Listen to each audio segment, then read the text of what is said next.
실전용 강의를 시작하기 전에 우리 강의의 목적과 임용시험의 합격을 위해서 여러분들이 어떤 준비를 해야 되는지를 소개하는 시간을 갖겠습니다. 다른 실전용 강의의 영강에서 수강하셨다면 생략해도 좋지만 합격을 위한 아주 중요한 내용을 다루고 있으니 반드시 한번은 수강하시기를 바라겠습니다. 최대한 수학을 배제한 수학 강의라고 홍보하고 있지만 실제로 수학을 배제할 수는 없습니다. 이 말의 의미가 우리 강의의 본질이 되겠습니다. 먼저 합격 전략의 일반적인 내용에 대해서 생각해 보겠습니다. 우리의 목표는 임용시험의 합격입니다. 그런데 우리는 임용시험의 합격을 위해서 수학을 공부하는 것입니다. 따라서 수학은 우리의 목표인 임용시험의 합격을 위해서 공부하는 수단인 것입니다. 즉 우리는 수학 실력 향상을 위한 공부가 아니라 임용시험의 고득점을 목표로 공부해야 되겠습니다.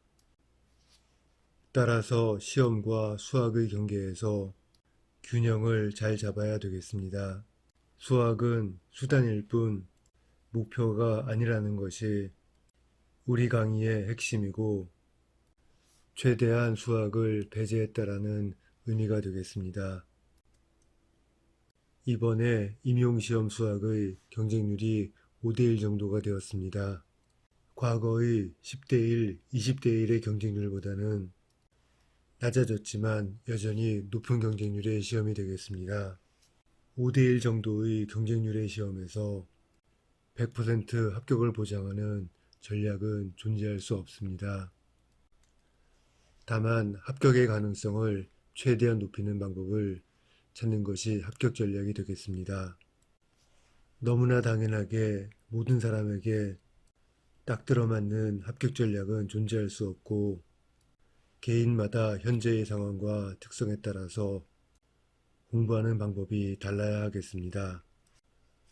따라서 나에게 맞는 전략을 찾아야 하고 나의 실력이 나아지거나 상황이 변화하면 전략에도 변화를 줄 수 있어야 되겠습니다.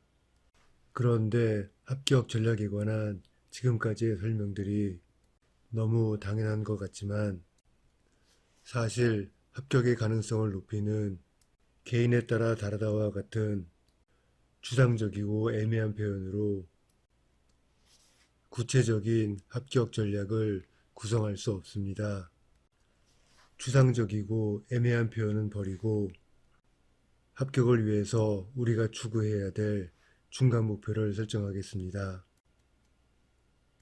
임용시험은 상대평가이기 때문에 나의 점수가 중요한 것이 아니라 나의 점수와 경쟁자의 점수의 차이가 합격, 불합격을 결정하겠습니다. 따라서 경쟁자의 점수보다 1점 앞서는 플러스 1점이 합격 전략의 핵심이 되겠습니다. 많이 앞설 필요 없이 경쟁자보다 딱 한 발만 앞서면 되겠습니다. 임용시험의 제도가 어떻게 바뀌든 문제의 난이도와 상관없이 우리에게 필요한 것은 플러스 1점이 되겠습니다. 대부분 시험 문제가 쉬우면 좋아하는 경향이 있습니다. 전해의 임용시험 문제가 쉬우면 다음 해에 응시자가 늘어서 경쟁률이 올라가고 반대로 문제가 어려우면 응시자가 줄어서 경쟁률이 떨어지는 경향이 있습니다. 그런데 이는 임용시험의 특징을 전혀 모르는 결과가 되겠습니다. 시험 문제가 쉬우면 내 점수가 좋아도 경쟁자도 시험을 잘 볼 것이기 때문에 합격을 장담할 수 없습니다. 따라서 내가 아무리 잘해도 합격을 장담할 수 없습니다. 그런데 반대로 문제가 어려우면 경쟁자의 점수가 나쁠 것이기 때문에 어려운 문제에서 내가 부분 점수를 1, 2점만 받을 수 있으면 합격의 가능성이 커질 수 있습니다. 따라서 문제가 어려운 경우 나만 잘하면 합격의 가능성이 높아질 수 있습니다. 하지만 핵심은 문제가 어렵거나 쉽거나 경쟁자보다 1점 앞서야 한다는 것입니다. 임용시험 점수는 채점위원 3명의 점수의 평균이므로 그중 한 사람에게서 1점의 부분 점수 또는 감점을 받는다면 0.33점의 차이가 나겠습니다. 여러분들은 이 점수가 하늘같은 점수임을 알고 있습니다. 따라서 우리는 이 1점의 부분 점수와 감점에 집중해야 할 것입니다. 실전용 강의에서는 1점의 부분 점수를 받기 위해서 또는 감점을 당하지 않기 위해서 여러분이 어떤 노력을 해야 되는지 설명을 해드릴 것입니다. 합격을 위한 플러스 1점을 위해서 우리가 해야 할 일을 정리해 보겠습니다.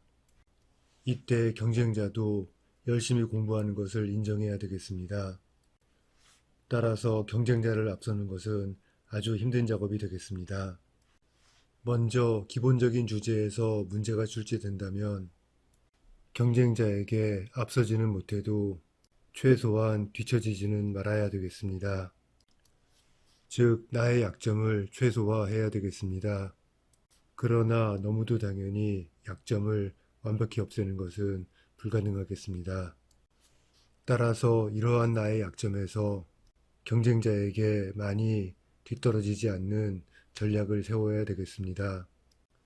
많이 뒤떨어지면 역전할 기회가 없습니다. 따라서 나의 치명적인 약점인 어려워서 버리는 주제도 그냥 버리면 안 되고 전략적으로 잘 버려야 되겠습니다. 실전용 강의에서는 어떻게 버리는 게 좋을지 생각해보는 시간을 갖겠습니다. 뒤떨어지지 않는 전략만으로 임용시험에 합격할 수 없습니다. 경쟁자를 앞서기 위한 전략, 즉 나만의 무기가 필요하겠습니다.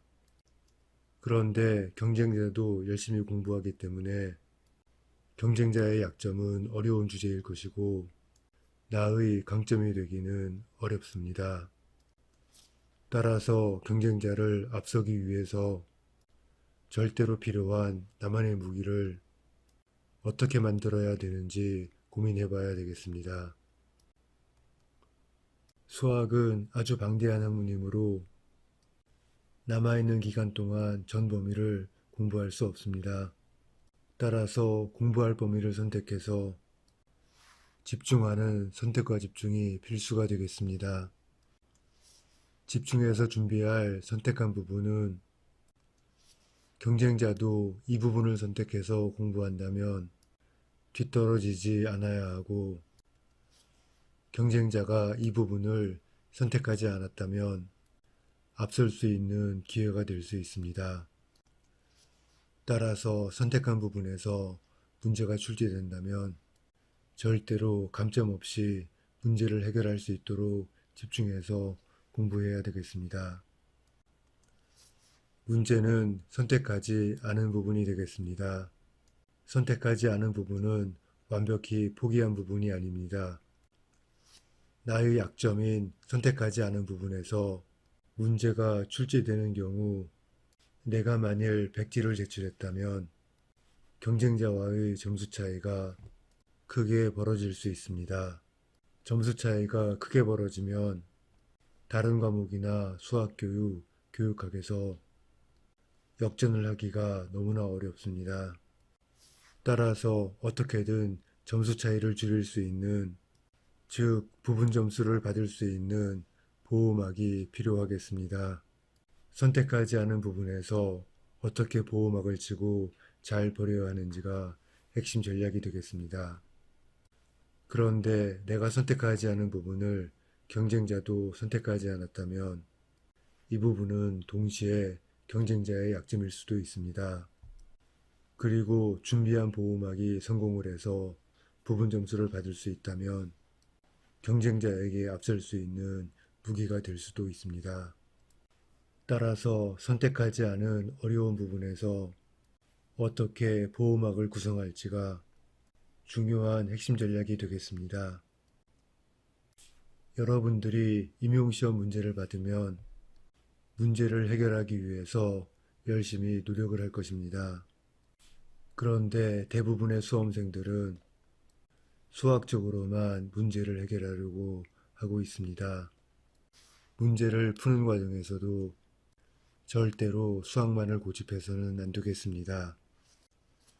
문제를 해결하는 과정에서 수학적인 접근과 시험의 관점으로의 접근, 두 방법의 선택과 혼용이 필요하겠습니다.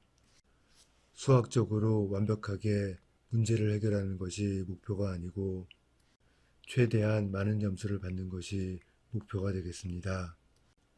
공부할 때나 시험 볼 때나 마찬가지로 시험과 수학의 경계에서 균형을 잘 잡아야 되겠습니다. 이제부터 실전용 강의에 초점을 두고 말씀드리겠습니다. 수학은 아주 방대한 학문이기 때문에 올해 처음 임용시험을 준비하시는 선생님들은 시험 볼 때까지 수학의 전 범위를 제대로 공부하기가 아주 어렵습니다. 따라서 이미 몇 년간 준비한 경쟁자를 앞서는 것은 쉬운 일은 아닙니다. 또 기간제 등 생계활동을 병행하시는 선생님은 공부할 시간이 절대적으로 부족하기 때문에 정상적으로 임용시험을 준비하는 경쟁자보다 불리할 수밖에 없습니다. 또 몇 차례 임용시험의 경험은 있지만 아직 수학의 기초가 부족한 선생님도 계십니다. 또 열심히 공부해서 수학 전반의 기본적인 내용은 알고 있지만 문제가 제대로 안 풀려서 어려움을 겪는 선생님도 계십니다. 이러한 상황에 처해서 경쟁자보다 앞서기 어려운 선생님들을 편의상 수학을 공부할 시간이 부족한 선생님이라 부르고 강의를 진행하겠습니다. 경쟁자들은 몇 년간 전력으로 임용시험에 매진하고 있기 때문에 수학을 공부할 시간이 부족한 선생님들은 경쟁자보다 앞서는 것이 아주 어렵습니다. 이런 분들을 대상으로 구성한 강의가 실전용 강의가 되겠습니다. 현재의 상황을 역전해서 합격하는 것은 절대로 쉬운 일은 아닙니다. 그렇지만 우리가 공부하는 학문이 수학이기 때문에 전력으로 임용시험에 매진하고 있는 경쟁자들도 수학을 공부할 시간이 충분하지 않습니다. 뒤에서 수학의 덫이라는 주제로 설명드리도록 하겠습니다. 따라서 아주 불리한 조건이라 할 수 없고 역전이 불가능하지는 않습니다. 수학이 어려운 이유가 여러 가지 있지만 그 중에 한 가지를 생각해 보겠습니다. 수학은 본질적인 질문인 왜와 어떻게를 해결하는 학문입니다. 이를 해결하는 과정에서 수학 실력이 향상되고 이 과정에서 아주 많은 시간과 노력이 필요하겠습니다. 따라서 재능 있는 일부를 제외하면 짧은 시간에 수학 실력을 올리기가 어렵습니다. 물론 재능이 있는 극히 일부는 너무도 짧은 시간에 수학 실력을 올릴 수가 있지만 이들은 우리의 경쟁자가 아니라고 생각하면 되겠습니다. 그러나 우리는 수학이 목적이 아니기 때문에 임용시험을 준비하는 과정에서 굳이 이런 본질적인 질문에 시간을 투자할 필요가 없습니다. 임용시험에 출제 가능한 문제만을 위주로 공부할 수가 있다면 시간과 노력을 아낄 수 있을 것입니다.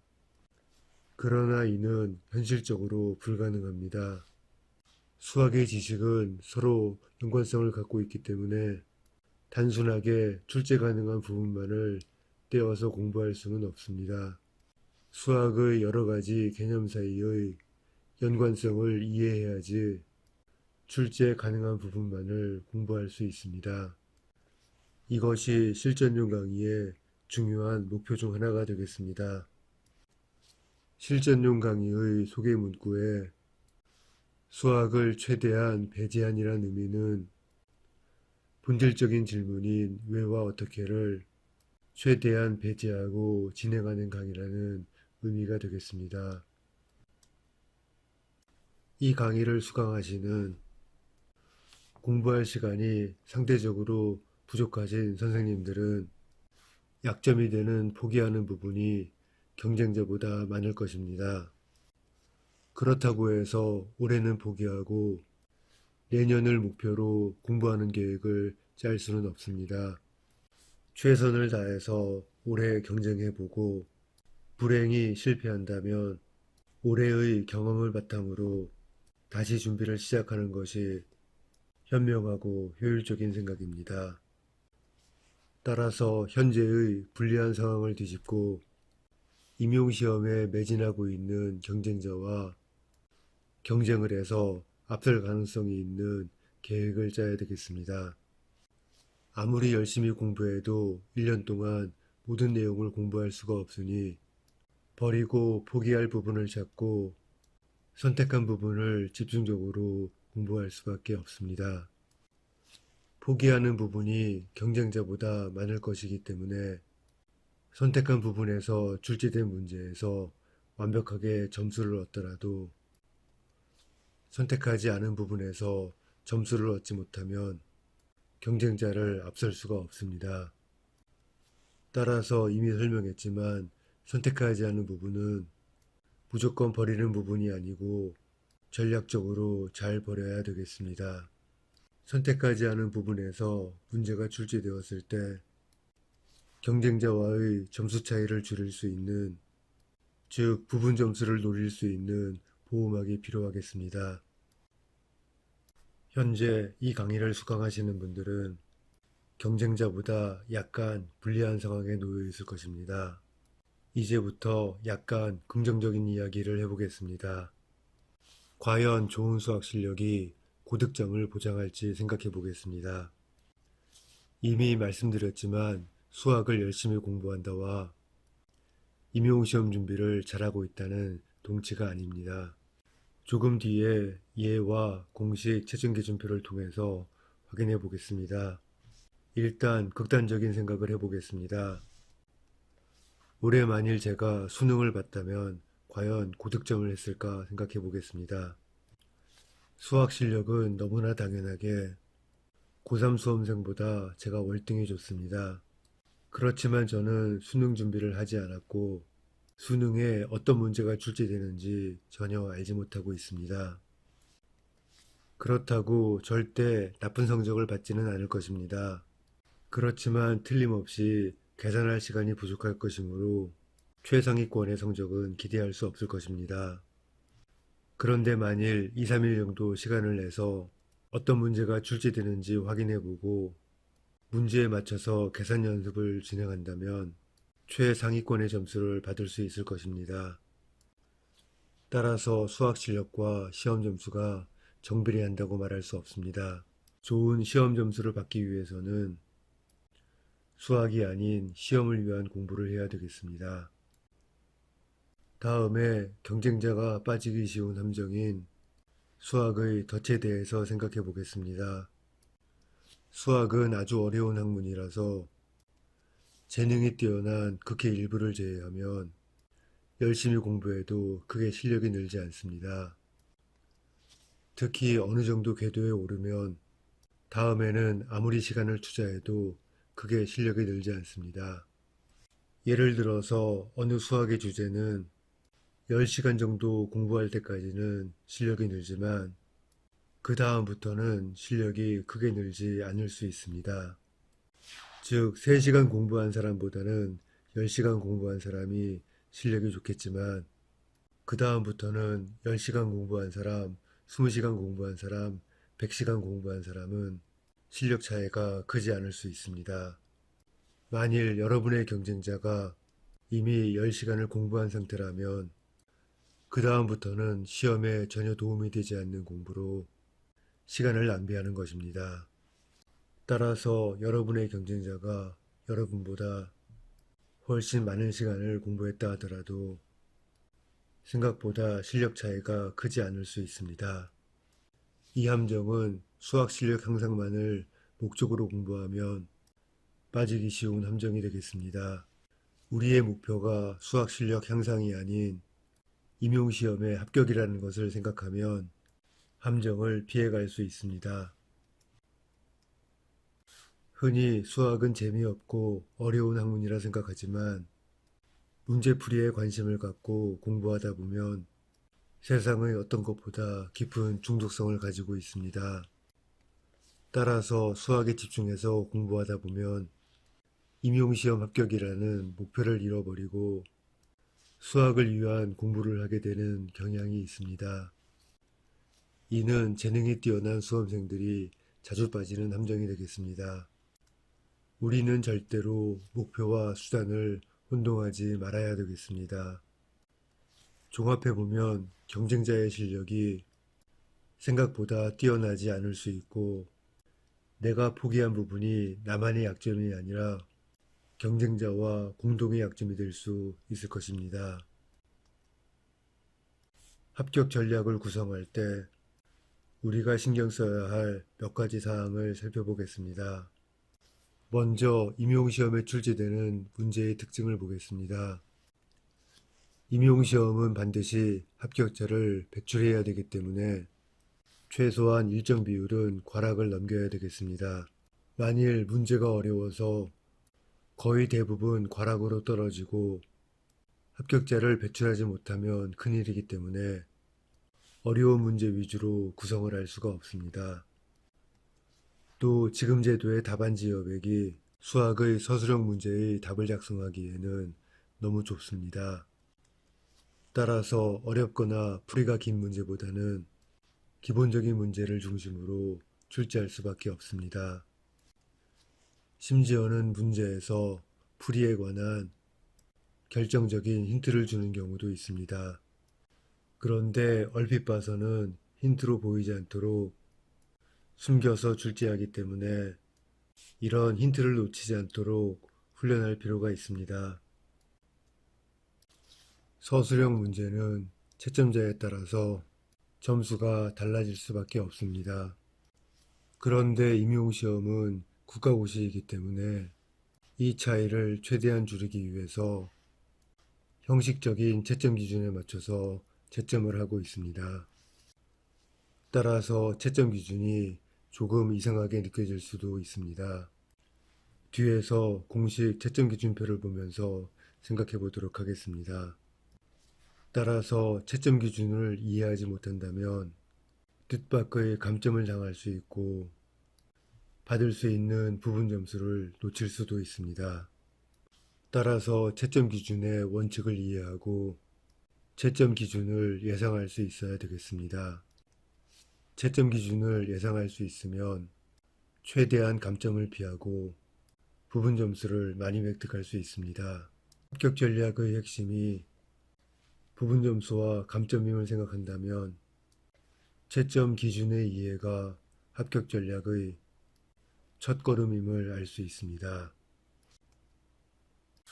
마지막으로 여러분들은 별로 신경 쓰지 않지만 임용시험의 당락에 아주 큰 영향을 주는 채점위원회에 대해서 생각해 보겠습니다. 이 채점위원회 판단을 저는 보이지 않는 손이라 부르고 있습니다. 현 제도에서 채점이 어떻게 이루어지는지를 생각해 보겠습니다. 예전에는 답안지를 전국적으로 모아서 한 군데에서 채점을 했지만 현 제도에서는 지역별로 답안지를 모아서 채점하는 것으로 알고 있습니다.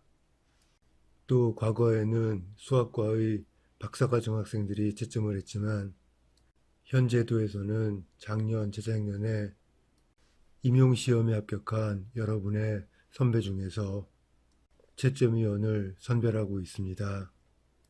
문제는 여러분의 답안을 읽어보고 최종적으로 여러분의 점수를 판단할 이들의 수학 실력이 되겠습니다. 임용시험의 합격자이기 때문에 과거에는 어느 정도 수학 실력이 있었겠지만 전공수학에서 손을 놓은 지 1년 이상이 지나버린 채점위원의 수학 실력은 믿을 수가 없습니다. 틀림없이 여러분들의 수학 실력보다 훨씬 못할 것입니다. 이들이 할 수 있는 것은 채점 기준표와 여러분의 답안을 비교해서 답안이 기준표와 비슷하다면 점수를 주는 것 뿐입니다. 답안을 읽어서 수학적으로 오류를 판단하는 것은 거의 불가능할 것입니다. 이런 채점위원회 선택이 여러분들의 최종 점수를 결정하고 합격, 불합격을 결정하게 되는 것입니다.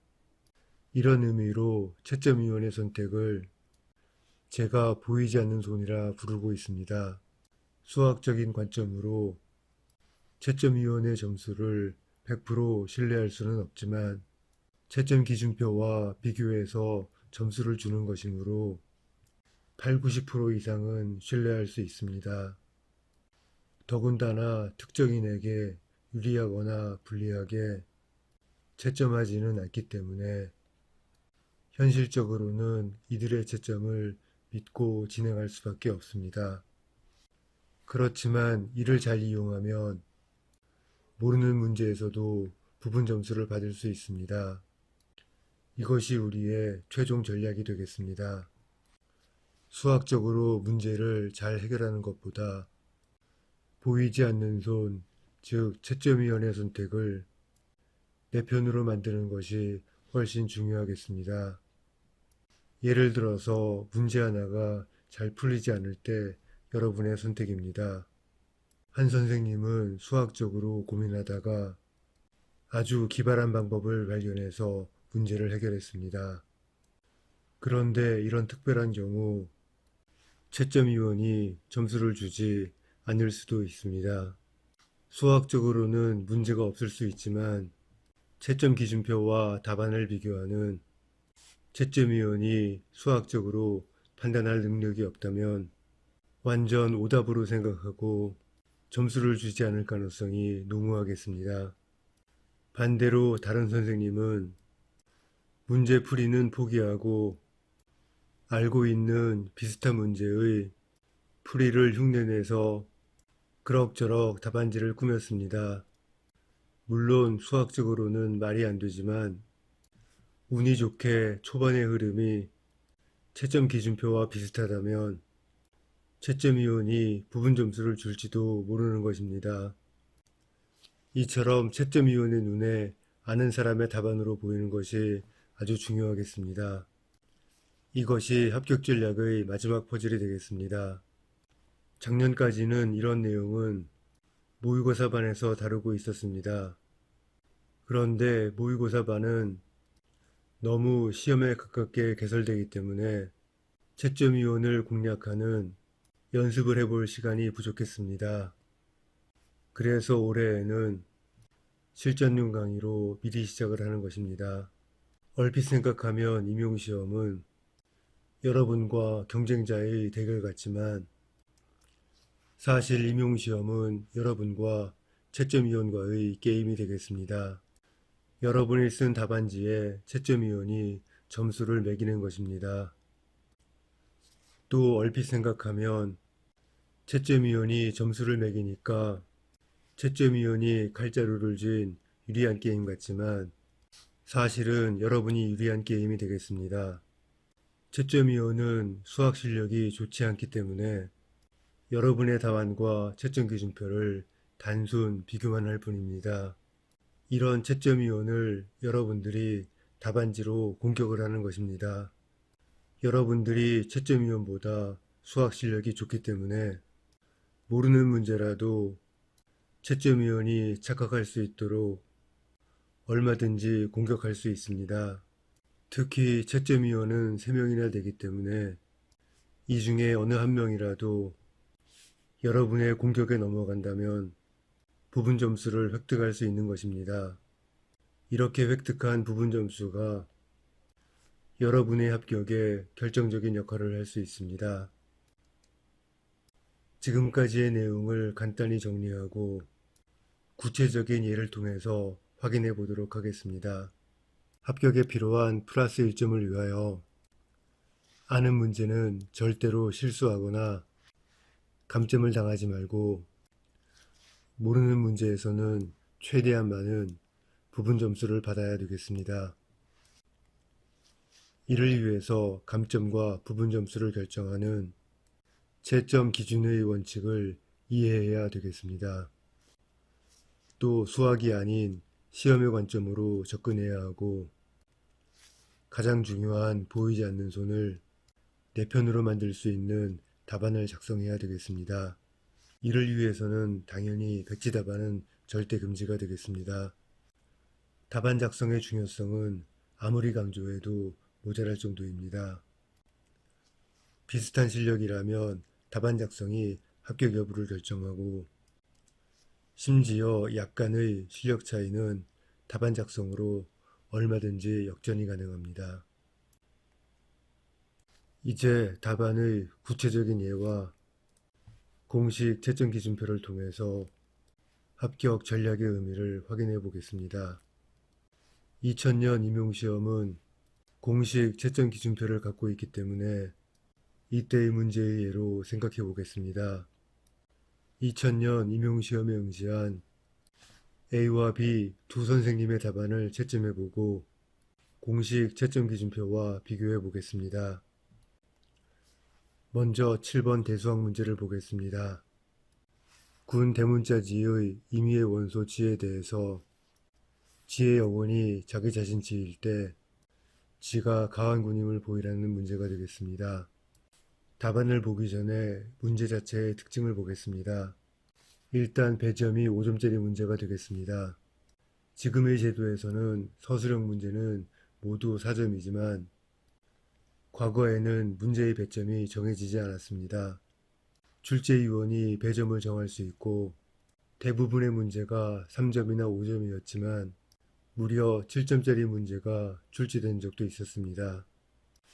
또 문제의 길이가 단 한 줄인 것도 특징이 되겠습니다. 지금은 문제 자체도 길어지고 풀이 과정을 함께 쓰시오 등 혹시 누가 재판에 걸지 모른다는 방어적인 문구가 들어가면서 문제가 아주 길어지고 있습니다. A와 B의 답안을 보겠습니다. 아직 대수학을 공부하기 전이신 분들은 수학적인 내용은 신경 쓰지 말고 채점에 관한 내용만 보시면 되겠습니다. 먼저 A의 답안을 보겠습니다. 군지의 모든 원소 GH에 대해서 G의 여건은 자기 자신지, H의 여건도 자기 자신인 H, GH의 여건도 자기 자신인 GH가 되겠습니다. 한편 군의 가장 기본적인 정리에 의해서 GH의 여건은 H여건 연산의 G의 여건이므로 GH는 GH 전체의 여건이고 이는 다시 H여건 G의 여건이므로 HG가 되겠습니다. 따라서 G는 가왕군이 되겠습니다. A는 문제를 정확히 풀 수 있는 분임을 알 수 있습니다. 답안도 수학적으로 흠잡을 데가 없습니다. 여러분들이 만약 이 문제를 들고 교수님께 질문한다면 정확히 이렇게 풀어드릴 겁니다. 이제 B의 답안을 보겠습니다. 그런데 B의 답안은 아무리 읽어봐도 문제 해결과 상관이 없습니다. B는 아무리 생각해도 이 문제를 풀 수가 없었고 문제 해결의 아이디어도 찾지 못했습니다. 그런데 백지는 절대 금지라는 저의 말을 듣고 군에서 여건에 관한 가장 기본적인 정리인 이 등호의 증명을 서술한 것입니다. 이제 여러분이 두 사람에게 점수를 매겨보시기 바라겠습니다. 아마 여러분들은 대부분 A에게 5점을 줬을 것입니다. 수학적으로 흠잡을 데 없이 완벽한 답안이 되겠습니다. B의 답안은 아마도 0점을 주신 분도 있고 1점을 주신 분도 있을 것입니다. 한눈에 보기에도 A와 B는 실력 차이가 많이 나서 A는 합격권이지만 B는 조금 어려울 것이라 생각하실 겁니다. 다음은 9번 해석학 문제를 보겠습니다. 폐구간 ABB의 연속함수 F에 대해서 fxn이 L 빼기 n분의 1보다 크고 L 더하기 n제곱분의 1보다 작은 수열 xn이 존재합니다. 이때 수열 xn의 극한이 C라고 하면 fc가 L임을 보이는 문제가 되겠습니다. 역시 5점의 문제가 되겠습니다. 먼저 A의 답안을 보겠습니다. A는 이 문제도 풀 수 있었습니다. 문제의 부등식의 작은 쪽, 큰 쪽의 극한이 모두 L이므로 조임 정리에 의해서 fxn의 극한은 L이 되겠습니다. L은 fxn의 극한이고 f의 xn의 극한이므로 fc가 되겠습니다. 여러분이 읽어보시고 채점을 해보시기 바라겠습니다. 다음에 B의 답안을 보겠습니다. B는 이 문제도 풀지 못했습니다. 그래도 문제풀이의 중간까지는 따라갈 수 있어서 조임 정리에 의한 결과까지 서술했습니다. 역시 채점해 보시기 바라겠습니다. 두 문제의 결과를 보면 A와 B의 실력 차이가 많이 나고 점수 차이도 제법 많이 날 것으로 짐작할 수 있습니다. 공식 채점 기준표를 보고 확인해 보겠습니다. 그 전에 채점 기준을 이해하기 위해서 다음 답안도 채점해 보겠습니다. C의 답안은 B보다 간단하게 조임 정리의 결과만 서술했습니다. D는 조임 정리를 적용도 하지 못했고 단 4글자 조임 정리만 서술했습니다. E는 아예 백지를 제출했습니다. 여러분이 생각하는 점수를 채점 기준표와 비교해 보겠습니다. 여러분의 점수와 채점 기준표의 점수가 많이 다르다면 채점 기준에 대해서 심각하게 고민해 볼 필요가 있습니다. 이제 공식 채점 기준표를 보겠습니다. 먼저 7번 대수학 문제를 보겠습니다. 50%의 정답률을 예상하고 출제한 문제가 되겠습니다. 채점 기준을 보겠습니다. GH의 여권이 GH임을 언급하면 1점을 주기로 했습니다. 즉 문제풀이와 상관없이 답안지에 이식이 들어가면 1점을 준다는 의미가 되겠습니다. 이것이 제가 말한 형식적 채점 기준이 되겠습니다. 다음 답안지에 GH의 여권이 H여권 연산의 G의 여권임을 증명하면 3점을 주라고 되어 있습니다. 또 증명 없이 언급만 하면 1점을 감점해서 2점을 주게 되어 있습니다. 마지막으로 H여권 연산의 G의 여권이 HG임을 언급하면 1점을 주게 되어 있습니다. 이제 이 채점 기준으로 A와 B의 답안을 채점해 보겠습니다. 모범 답안을 제시해주고 있지만 관심 없으니 넘어가겠습니다. 이제 채점을 해보겠습니다. A의 답안은 수학적으로는 전혀 문제가 없지만 이 식을 증명하지 않고 언급만 하고 있으므로 1점을 감점해서 4점이 되겠습니다. B의 답안은 문제풀이와 상관이 없지만 이 식을 증명하고 있으므로 부분 점수로 3점을 받을 수 있습니다. 공식 채점 기준표로 채점을 하니 약간 이상한 결과임을 알 수 있습니다. A와 B의 수학 실력 차이는 상당히 큰데 실제 점수 차이는 1점밖에 나지 않습니다. 수학 실력이 좋은 A는 1점을 감점당했고 수학 실력이 부족해서 문제를 전혀 풀지 못한 B는 무려 3점이라는 부분 점수를 받았기 때문입니다. 일단 B의 칭찬부터 시작을 해보겠습니다. B는 문제를 풀지 못했지만 포기하지 않았고 백지를 제출하지 않은 것부터 잘한 것입니다. 자신이 알고 있는 지식을 총동원해서 문제와 관련 있는 명제를 증명하고 나온 것입니다.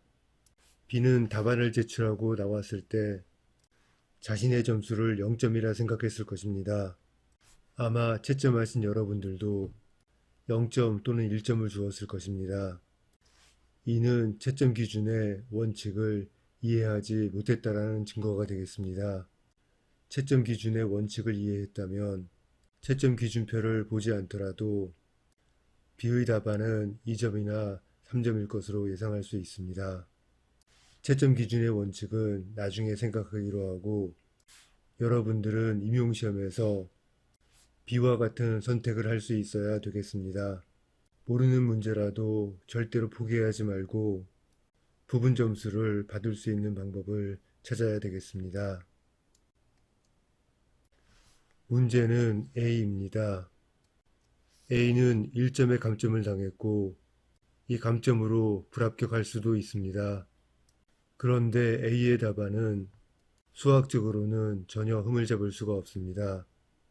따라서 A처럼 억울하게 감점을 당하지 않으려면 감점의 이유를 알아야 되겠습니다.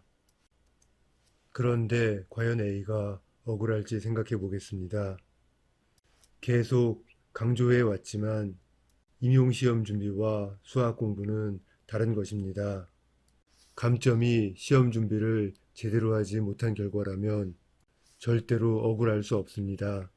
해석학의 채점 기준을 보고 A의 실수를 생각해 보겠습니다. B는 이미 칭찬했지만 계속 칭찬해도 아깝지 않습니다. B가 받은 부분 점수 3점이 실력 차이가 많이 나는 A와의 점수 차이를 대폭 줄였기 때문에 교육학이나 수학교육에서 역전해서 합격할 수 있는 발판이 되는 것입니다. A의 감점의 원인이 되는 채점 기준을 보면 다음 정리의 이식을 증명하라고 요구하고 있습니다. 그렇다면 답안을 작성할 때 정리의 증명을 하고 써야 되는지 생각해 볼 필요가 있습니다. 9번 해석학의 채점 기준을 보고 다시 한번 생각해 보겠습니다. 9번은 60%의 정답률을 예상하고 출제한 문제가 되겠습니다. 채점 기준을 보겠습니다. L 빼기 n분의 1과 L 더하기 n제곱분의 1의 극한이 L임을 쓰거나 샌드위치 정리를 언급하면 1점을 주겠습니다. 샌드위치 정리 대신 스퀴즈 정리나 조임 정리, 협공의 원리라는 용어를 사용해도 1점을 주겠습니다.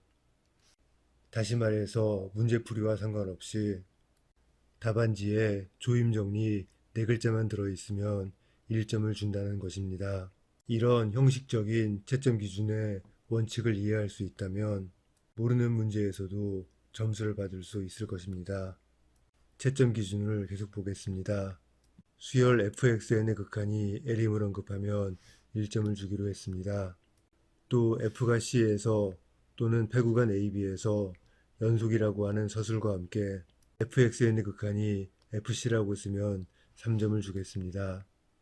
여기에서 연속이라는 서술과 함께 주목해보면 연속이라고 서술하지 않으면 감점을 당한다는 의미가 되겠습니다. 이 당시에는 전국의 답안지를 한 군데 모아서 채점했기 때문에 채점하는 과정에서 세부 채점 기준을 설정할 수 있었을 것입니다. 아마도 세부 채점 기준에는 연속이라는 말을 쓰지 않으면 1점을 감점했을 것입니다. 이제 A의 답안을 채점해 보겠습니다. 수학 실력이 좋은 A는 9번 해석학 문제도 풀 수 있었습니다. 그런데 함수 f가 연속이라는 서술이 빠져 있기 때문에 1점을 감점당해서 4점이 되겠습니다. 채점 기준에 의하면 B의 답안은 2점, C의 답안도 2점임을 알 수 있습니다. B와 C의 답안은 문제를 풀지는 못했지만 풀이 과정에 필요한 핵심적인 과정이 포함되어 있으므로 2점의 부분 점수는 이해할 수 있습니다. 그런데 문제는 D의 답안, 조임 정리 단 4글자만을 쓴 답안이 되겠습니다. 채점 기준에 의해서 1점을 주지만 점수를 주고 싶지 않은 마음이 드는 것은 어쩔 수가 없습니다. 백지를 제출한 E의 답안은 당연하게 0점이 되겠습니다.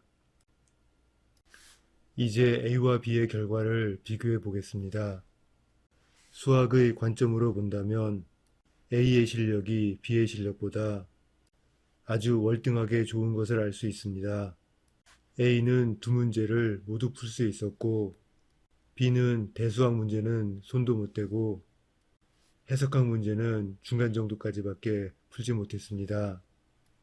따라서 수학의 관점으로 본다면 두 문제에서 점수 차이는 상당히 커야 되지만 임용시험의 관점으로는 두 문제의 점수 차이가 3점으로 크지 않습니다. 3점은 다른 과목이나 수학교육, 교육학에서 충분히 역전이 가능한 점수가 되겠습니다. 이 결과를 보면 수학 실력이 부족한 선생님도 충분히 희망을 가질 수 있음을 알 수 있습니다. 단 B처럼 모르는 문제라도 최선을 다해서 부분 점수를 노려야 가능하겠습니다. 이제 A의 문제를 생각해 보겠습니다. 수학 실력이 좋은 A는 무엇인가를 잘못해서 두 문제에서 모두 감점을 당했습니다. A의 잘못을 알지 못하면 문제를 풀 수 있더라도 좋은 점수를 기대할 수가 없습니다. 채점 기준의 원칙에 대해서 생각해 보겠습니다. 앞에서 임용시험의 채점 기준은 형식적일 수밖에 없다고 설명을 드렸습니다. 따라서 이 기준에만 맞으면 부분 점수를 받을 수 있는 것입니다. 그렇다면 이 기준의 원칙이 무엇일지 생각해 보겠습니다. 해석학 문제에서 조임정리 단 4글자만 적은 D의 답안에 1점에 점수를 주는 근거를 생각해 보겠습니다. 분명히 문제를 풀지도 못하고 조임정리를 적용하지도 못한 D의 답안에 1점을 주는 것은 너무 많다고 생각할 수 있습니다. 그런데 D의 답안과 E의 백지 답안을 비교해 보겠습니다. D는 최소한 이 문제를 해결하는데 조임정리가 사용됨을 알고 있습니다. 그렇지만 E는 그마저도 모르고 있기 때문에 이 둘의 실력 차이가 분명히 존재함을 알 수 있습니다. 실력 차이가 있다면 점수 차이가 나는 것은 너무나 당연한 결과가 되겠습니다. 이것이 채점 기준을 만드는 기본 원칙이 되겠습니다. 이 기준으로 A의 해석학 답안을 보겠습니다. 감점의 원인은 바로 이 줄의 식에 있습니다. 함수 f와 극한의 순서를 바꾸는 것은 항상 성립하는 것이 아닙니다. 이 등식이 성립하는 것과 성립하지 않는 것의 차이를 알고 있느냐에 따라서 점수는 달라져야 되겠습니다. 이 부분이 채점 기준에 들어가는지 들어가지 않는지는 배점을 분배해 보면 알 수 있습니다. 조임정리가 이용됨을 알 수 있으므로 1점, 조임정리의 결과를 적용할 수 있으면 1점, 이렇게 해서 이 부분의 점수는 2점이 되겠습니다. 수열 xn의 극한이 C임은 문제에서 준 조건이므로 점수가 없고, 그렇다면 이 부분의 점수가 3점이 되겠습니다. 따라서 극한과 함수의 순서를 바꿀 수 있는 이유가 채점 기준에 포함되는 것은 너무나 당연하겠습니다. 수학 실력이 좋은 A는 이유를 분명히 알고 있었을 것입니다. 그런데 우리가 수학 문제를 풀 때 거의 대부분 이유를 설명하지 않고 바로 결과를 적용하고 있습니다. 수학을 공부하는 수학자라면 누구나 알고 있기 때문입니다. 즉 A는 임용시험의 답안을 작성한 것이 아니라 단순히 수학을 한 것입니다. 수학을 열심히 공부했지만 임용시험 준비를 한 것이 아니라 수학만을 위한 공부를 한 것입니다. 그렇다면 왜 연속이라고 하는 표현이 중요한지 생각해 보겠습니다. 이 문제에서는 조임 정리와 극한과 함수의 순서를 바꿀 수 있다는 이 정리가 중요한 역할을 맡고 있습니다. 따라서 A가 감점을 당하지 않으려면 정리 2.2.10을 알고 있다라는 증거를 답안지에 서술하면 되겠습니다. 문제는 어떻게 서술할 것이냐라는 것입니다. 여기서 조임정리와 결정적인 차이가 있습니다. 조임정리처럼 이름이 있는 정리는 답안에 이름을 명시하면 되겠습니다. 이 문제에서도 조임정리 4글자가 들어가면 1점을 주고 있습니다. 이름이 없는 정리 2.2.10의 등호는 항상 성립하는 것이 아니고 함수가 연속일 때 성립하는 것입니다. 따라서 정리에 필요한 가정을 서술하면 이 정리를 알고 있다라는 증거가 되는 것입니다.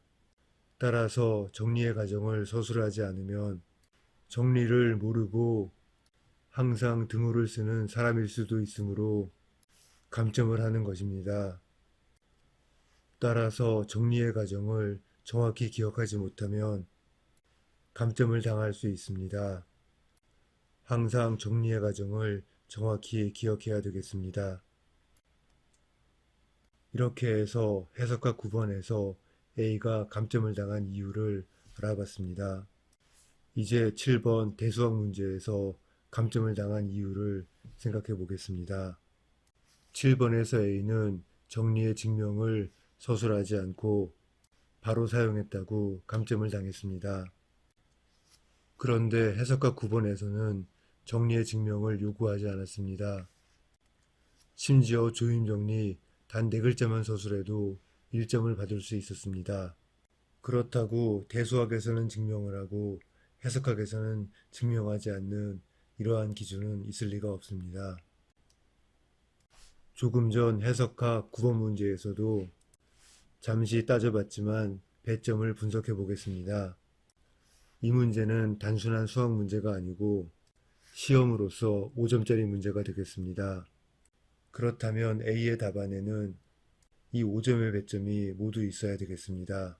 A의 답안에서 먼저 2줄의 점수를 생각해 보겠습니다. 자기 자신의 여건이 자기 자신이라는 문제의 조건을 이용한 것이므로 2줄의 점수는 1점이 되겠습니다. 문제가 되는 이 식은 잠시 보류하고 그 다음 줄의 점수를 보겠습니다.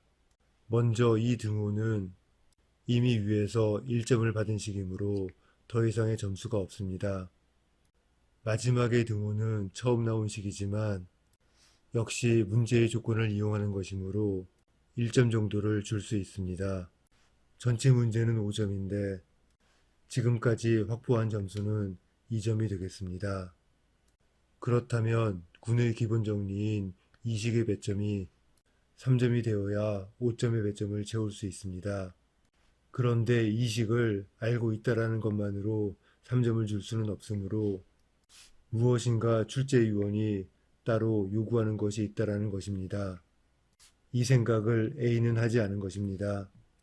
A는 단순하게 수학 문제로 접근해서 수학으로서의 답안을 작성한 것입니다. 즉 임용시험의 답안이라는 생각을 전혀 하지 않은 것입니다.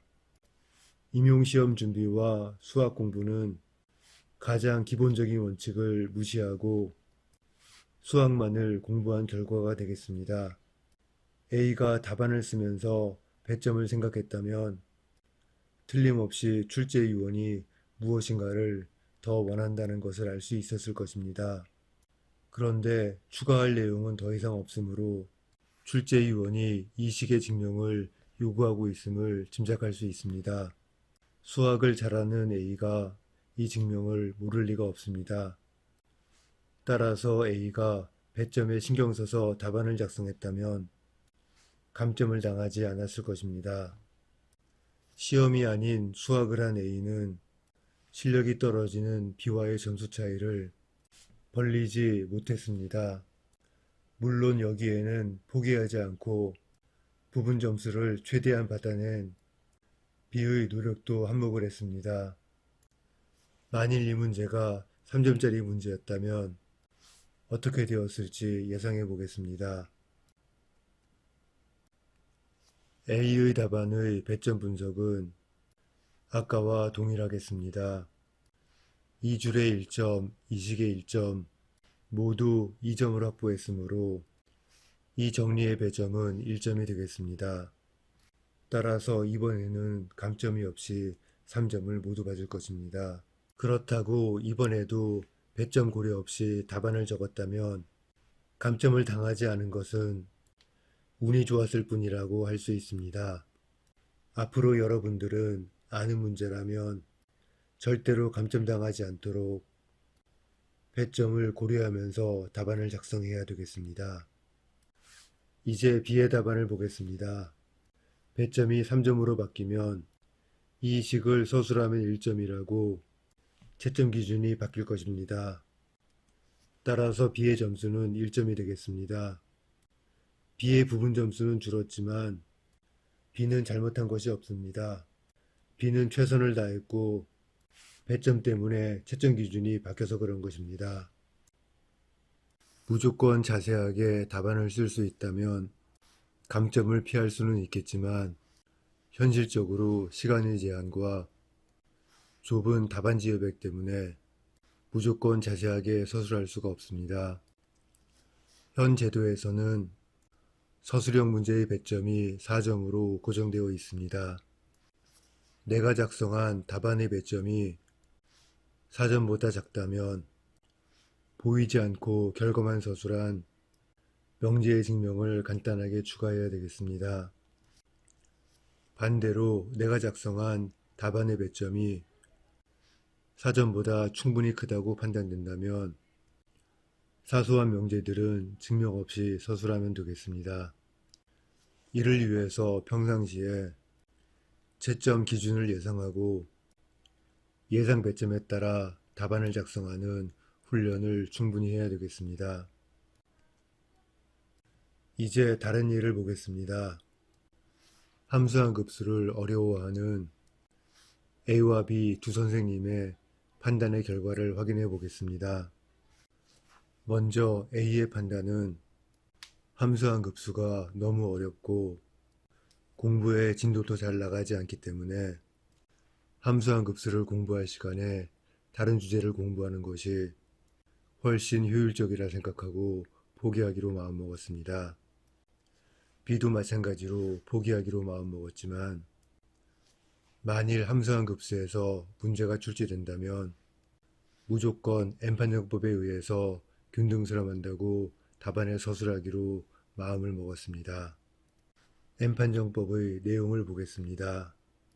아직 함수한 급수를 공부하기 전인 분들은 A와 B의 판단의 결과만 확인하시면 되겠습니다. 함수열 fn에 대해서 fn의 절대값의 상한이 mn 이하가 되는 양수 mn이 존재하고 mn으로 구성한 양한급수가 수렴한다면 함수열 fn으로 구성한 함수한 급수가 균등 수렴한다는 것입니다. 따라서 문제와 관련된 수렴하는 B급수나 기하급수를 적당히 택해서 답안을 서술하기로 마음먹고 포기하기로 했습니다.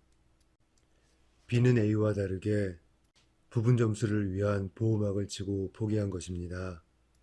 그런데 이 보호막을 치기 위해서 투자한 시간이나 노력은 거의 없습니다.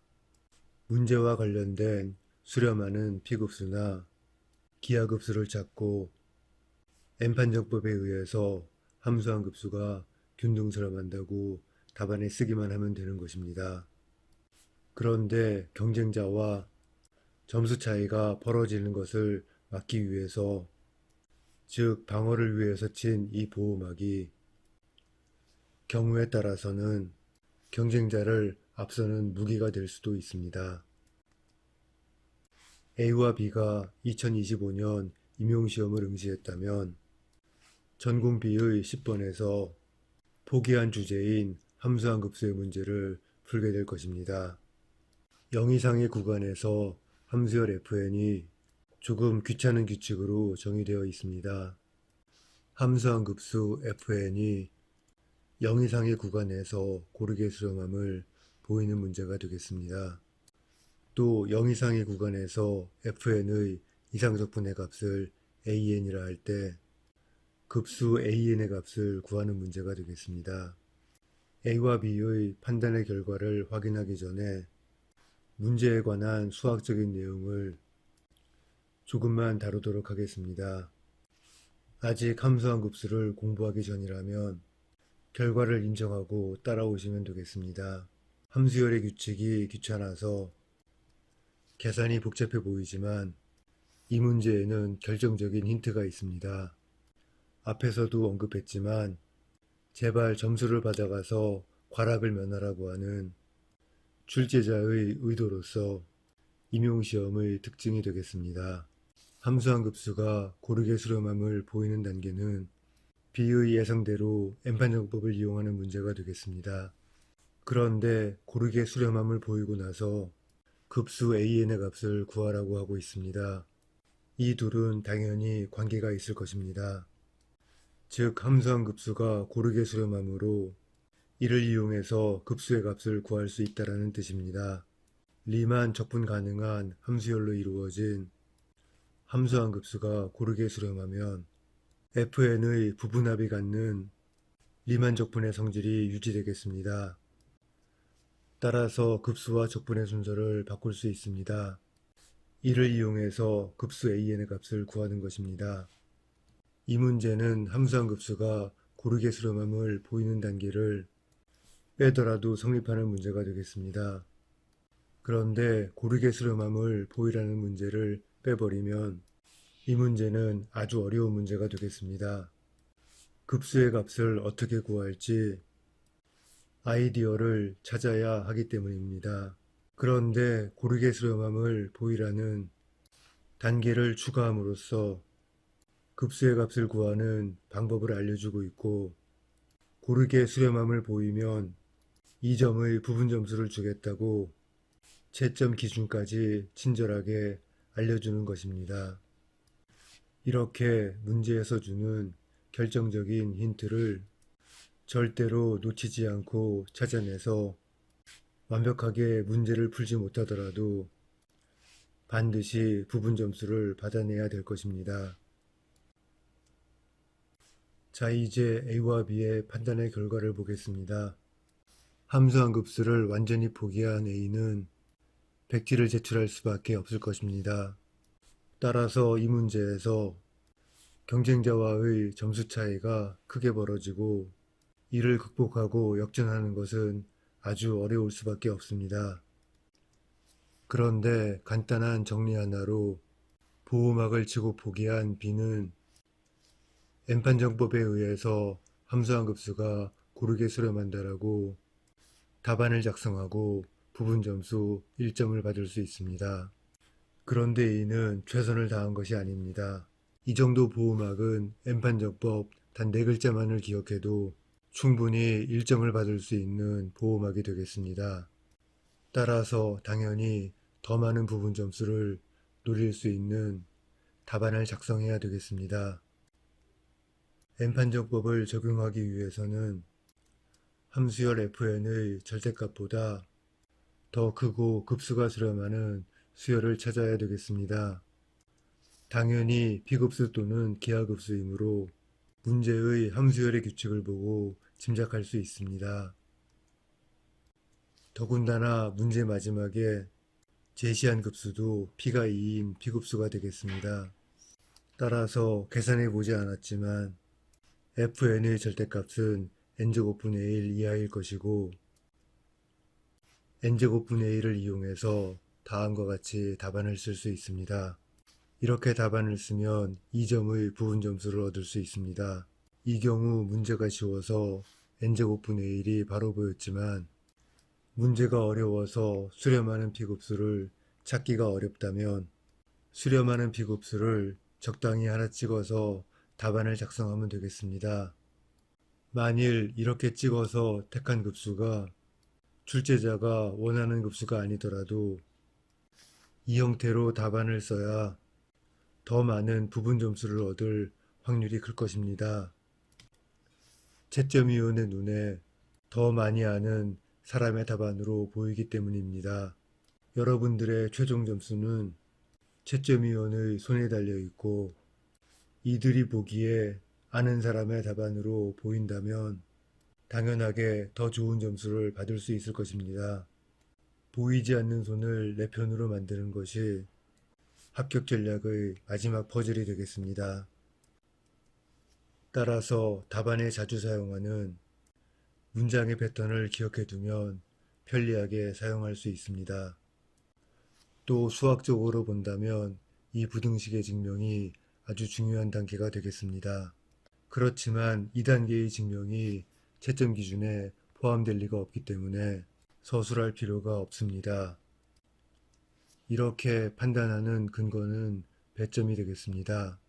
시험이 아닌 수학의 관점으로는 이 부등식을 보여야 하기 때문에 5분의 시간을 투자해서 부등식을 보였다면 5분의 시간을 버려버린 것입니다. 따라서 답안을 쓰기 전부터 이 부등식은 보이지 않을 것이라고 생각하고 답안을 서술해야 되겠습니다. 이렇게 보호막을 치고 포기한 B는 2점의 점수를 확보할 수 있고 경쟁자가 이 문제에서 높은 점수를 받았다 하더라도 점수 차이를 줄일 수가 있어서 다른 과목에서 충분히 역전할 가능성이 있는 것입니다. 그런데 경쟁자들도 마지막 급수의 계산까지 맞추는 것은 쉽지 않기 때문에 4점 전부를 받는 것은 쉽지 않습니다. 따라서 보호막으로 획득한 2점은 경쟁자와 어깨를 나란히 할 수 있는 점수가 될 것입니다. 이때 핵심은 투자한 시간입니다. B는 기껏해야 2, 30분의 시간만 투자했을 뿐이지만 경쟁자들은 함수한 급수를 열심히 공부했을 것이므로 B의 선택은 최상의 결과를 가져온 것입니다. 한 걸음 더 나아가 보겠습니다.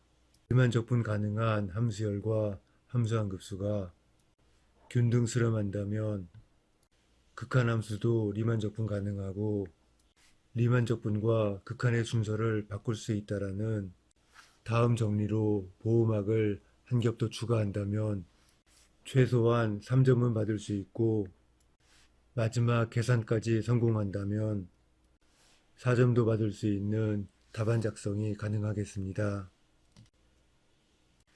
이 경우 만일 함수한 급수를 열심히 공부한 경쟁자가 이 문제에서 점수를 받지 못하거나 1, 2점의 점수만 획득했다면 오히려 앞설 수도 있는 것입니다.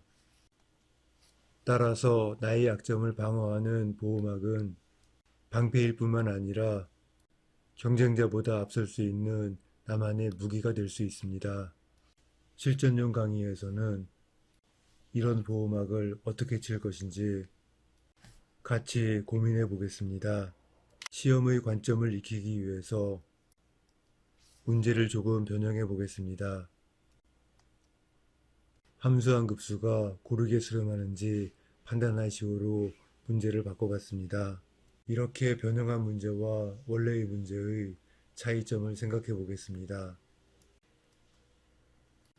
원래의 문제는 균등스름함을 알려주고 있습니다. 그런데 변형 문제에서는 균등스름을 판단해야 되기 때문에 수학적인 관점으로는 변형 문제가 조금 더 어려운 문제가 되겠습니다. 이제 시험의 관점으로 생각해 보겠습니다. 분명히 함수한 급수의 균등스름 여부와 급수의 계산이 관계가 있습니다.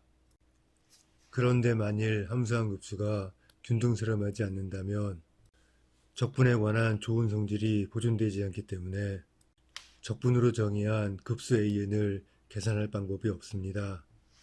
따라서 이 문제가 성립하려면 함수한 급수는 균등스름할 수밖에 없습니다. 즉 시험의 관점으로 보면 균등스름할 수밖에 없으므로 원문제와 변형 문제는 같은 문제가 되겠습니다. 임용시험 문제는 수학이 아닌 시험의 관점으로 접근하는 것도 좋은 방법이 되겠습니다. 다음에는 계산 연습에 대해서 생각해 보겠습니다.